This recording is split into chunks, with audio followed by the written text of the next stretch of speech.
Nah, berikutnya, kalau kita perhatikan ya, arus foton itu, misalnya yang di atas ini, ya, ini ditunjukkan dengan arus foton. Kemudian kalau dalam kondisi short circuit ya, besarnya seperti ini di atas ya.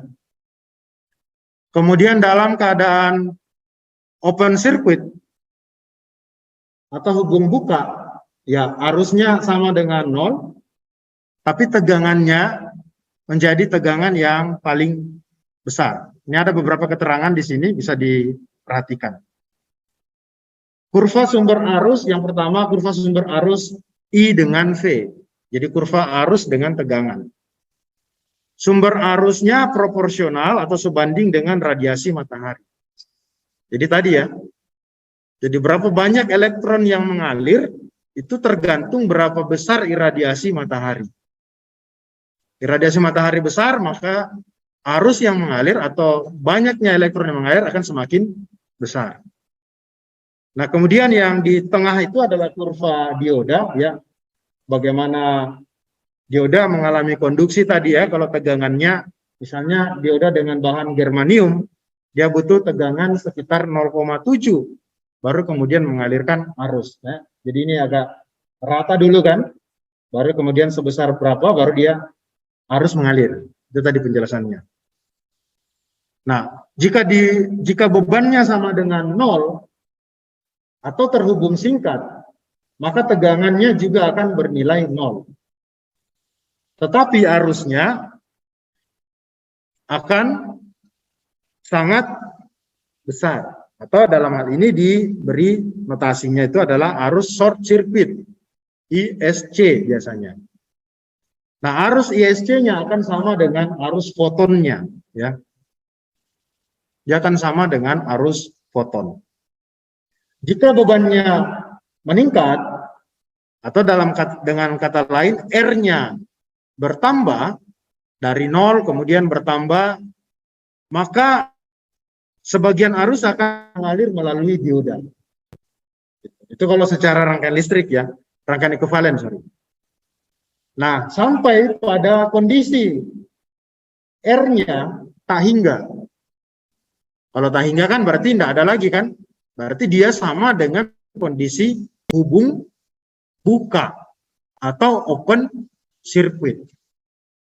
Nah, sisi luarnya tidak dialiri arus. Maka tegangannya yang ada di tegangan terminalnya adalah menjadi tegangan open circuit. Kalau secara kurva nanti ditunjukkan seperti ini. Di titik ini ketika arus 0, itu berarti dia dalam keadaan open circuit. Tegangannya yang ada adalah sebesar VOC, kemudian arus pada saat hubung singkat, tegangannya V-nya 0 di sini, tapi arusnya sama dengan arus ISC. Jadi kurva solar cell kalau ditunjukkan itu seperti kurva di bagian bawah ini. Ya. Tadi ini keterangan saja dari kondisi-kondisi di slide sebelumnya. Kondisi open circuit, arusnya 0, karena tahanannya tak hingga, arus tidak bisa mengalir. Tegangannya itu sama dengan tegangan VOC. Ya. Pada saat hubung singkat, tegangannya 0, karena R-nya 0, ya kan, tadi gitu kan. Arusnya sama dengan arus short circuit. Jadi kalau mau hitung daya, ya ini hukum rumus dasar sekali ya. Daya adalah arus kali tegangan. Nah, kemudian ada istilah daya maksimum. Ya. Daya maksimum itu adalah tegangan maksimum dikali dengan arus maksimum. Nah, arus maksimum dan daya maksimum. Kalau di kurva bisa ditunjukkan kira-kira posisi arus maksimumnya dan tegangan maksimumnya ini ada di sini. Dan kemudian kalau kita plotkan kurva daya dengan tegangan, itu kita dapat kurva dayanya seperti ini. Ya. Jadi ini kurva daya dengan tegangan. Gitu. Ada istilah fill factor. Untuk daya maksimum itu sama dengan fill factor dikali dengan VOC dikali dengan ISC. Kalau katakan misalnya yang diketahui adalah VOC dan ISC.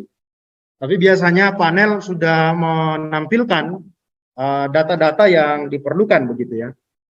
Dan kemudian efisiensinya bisa dihitung daya output dibagi dengan daya inputnya. Nah, kondisi daya puncak dan standar pengujian. Daya puncak atau PMP tadi ya, maksimum power, MP itu maksimum power.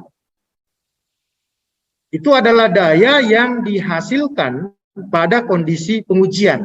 Jadi ini pengujian di lab, di pabrik. Jadi waktu solar cell itu selesai dibuat, diuji, dikasih penyinaran dengan kondisi ini ya, dikasih penyinaran dengan radiasi per meter persegi. Ini biasanya dilakukan di lab, gitu. Dapat cahaya ini dari mana ya? Lampu misalnya, gitu. Nanti ada lampu pengujiannya khusus yang bisa menghasilkan iradiasi 1000 per watt per meter persegi. Kemudian spektrumnya 1,5, kemudian temperatur selnya 25 derajat Celcius. Jadi kalau ada panel surya yang dikeluarkan oleh pabrik, katakan misalnya kapasitasnya 200 WP. 200 WP itu, 200 watt peak itu, yang dihasilkan untuk kondisi ini, untuk kondisi iradiasi 1000, temperatur 25 derajat Celcius. Nah, bagaimana ketika dipasang di lapangan, di luar? Apakah masih menghasilkan 200 watt peak juga? Belum tentu. Karena kondisi di lapangan nggak sama terus-menerus dengan kondisi lab tadi. Begitu. Ini yang harus dipahami ya. Nah, kurva yang berikut ini yang menjelaskan kira-kira. Ada dua kurva, yang sisi kiri, ini bisa dilihat ini apa, arus, ini tegangan. Ketika iradiasi itu berubah-ubah, suhunya dipertahankan pada suhu 25 derajat Celcius. Nah, bagaimana daya yang dihasilkan oleh panelnya? Nah, kita lihat ini dayanya berubah-ubah ya. Misalnya, atau arusnya berubah. Contoh misalnya, waktu pagi hari, biasanya kan pagi hari itu jam-jam sekitar jam 9, itu iradiasi matahari itu sudah bisa mencapai sekitar 250. Nah, dengan iradiasi ini dia menghasilkan arus di angka di sini levelnya. Ini kira-kira ada berapa ini? 1, 2, 3, 4 ya. 4 satuan lah. Ini 1, 2, 3, 4. Jadi kalau ini 0,2 sampai di 1 di sini kan, 1 ampere, ya berarti dia menghasilkan 0,8 ampere arus. Nah, ketika iradiasi mataharinya lebih besar, 2 kali lipatnya, contoh misalnya 500 ya, jadi 500 di sini, nah arus yang dihasilkan berapa? Berapa? Ini 1, ini 1, ini 0,2, 0,4, 0,6. Berarti 1,6. Waktu 7.750 berapa? 2,4. Waktu 1000 dihasilkan berapa arusnya? 3,2. Jadi arus listrik yang dihasilkan oleh solar cell akan berubah-ubah tergantung dari iradiasi matahari. Ini baru satu contoh bagaimana arus listriknya itu makin besar dengan pengaruh iradiasi yang makin besar. Nah, kurva yang di sampingnya lagi, apa yang mau ditunjukkan? Kurva yang satu mau menunjukkan bagaimana kalau suhu atau temperatur dari sel suryanya itu berbeda-beda.